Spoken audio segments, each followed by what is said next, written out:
तो उलमा अहले सुन्नत अपने आप को गालियों का निशाना बनाना आसान है, नारे जहन्नम में डालना बड़ा मुश्किल है।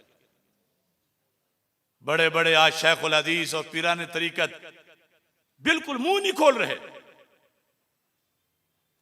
मैं फिर कहता हूं, ला तक तुम शहादा, मुझ पे तुमने एहसान नहीं करना, लेकिन गवाही तो ना छुपाओ।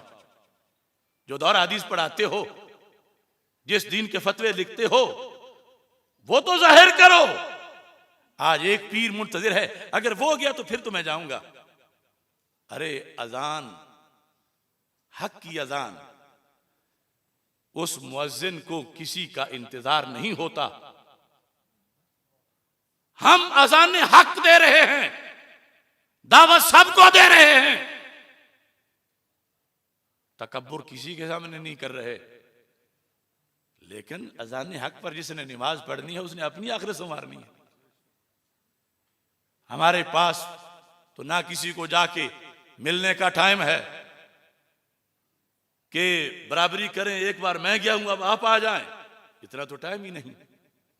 मैं उस दीवार की ईंट हूं जिस कि एक तरफ से दाईं तरफ से भी एक ईंट निकाल ली गई और बाईं तरफ से भी ईंट निकाल ली गई। उस ईंट का हाल क्या होगा जिसके ऊपर से भी एक ईंट निकल गई और नीचे से भी एक ईंट निकल गई।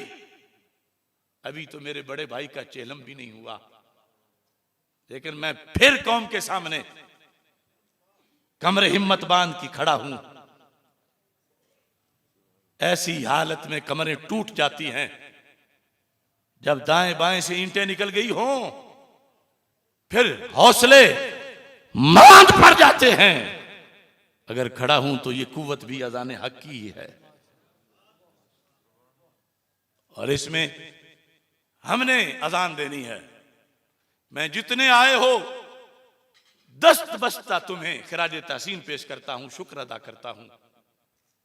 लेकिन जो पीछे बैठ के झांक रहे हैं, उन्हें मैं आखिरत याद दिलाता हूं।